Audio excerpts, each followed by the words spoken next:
In this screencast, I'm going to talk to you about conditional probability. To introduce conditional probability, I've got an example here.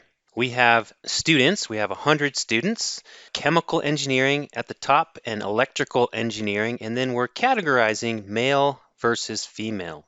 Before we get started with the details, I want you to answer these two questions. The first question is, if we chose one of these 100 students randomly, what's the probability that they are going to be a chemical engineer? We're actually going to refer to this. This will be event A, means that they are a chemical engineering student, and event B means that they are a male student.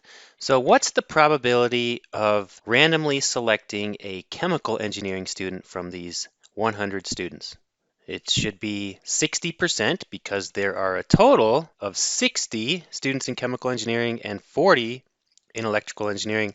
And you all know that the probability is defined by the number of ways of satisfying a constraint divided by total possibilities.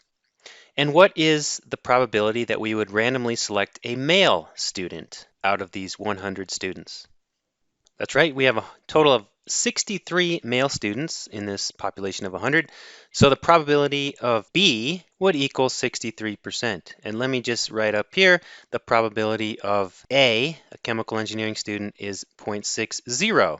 So just based upon these probabilities, one would expect that there are 60 students in chemical engineering, and we multiply that by a 63% chance of being male, and that equals about 38 students. So you would expect the probability of being a male in this college is 63%. So you would expect of the 60 students in chemical engineering, you would expect about 38 of them to be males in chemical engineering. However, if we look at the actual data, this doesn't necessarily have to happen because we have only 33 students and not 38. What this demonstrates is that these probabilities are dependent. The probability of being a male is dependent upon whether you're in chemical engineering or electrical engineering. And so this analysis actually is not right. This multiplication that I just did only works if these probabilities are independent, but these are actually coupled. They're dependent on one another. More males prefer electrical engineering than chemical engineering. So let me introduce this notion of conditional probability. If I go back to my diagram here, we have 60 chemical engineering students on the left, and I'm just going to kind of draw in the males shaded in red. So this is event B, male. In electrical engineering, we have 30 of those 40, so that takes up roughly 75% of that side. And so you see the relative proportions of males in the left side and right side, chemical engineering and electrical engineering, are not the same.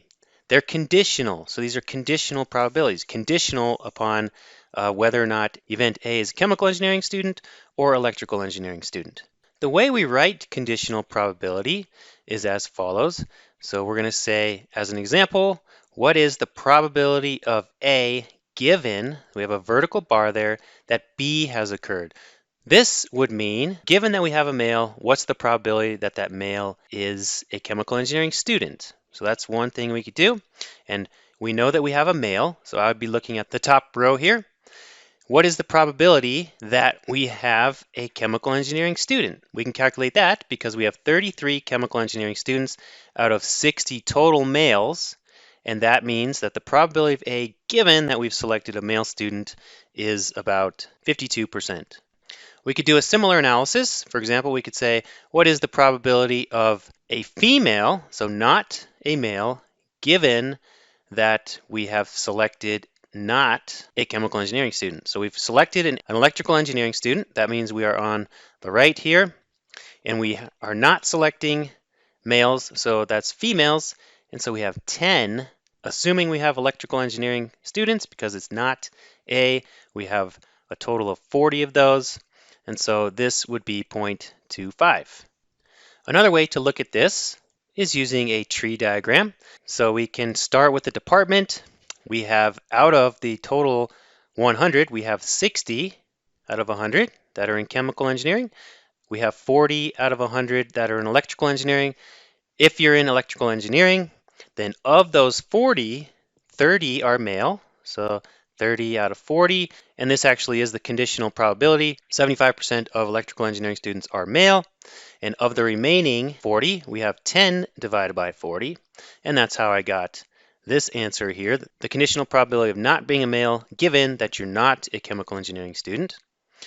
On the left here, of those 60, we had 33 that are male and 27 that are female. So this is just another way of looking at conditional probability.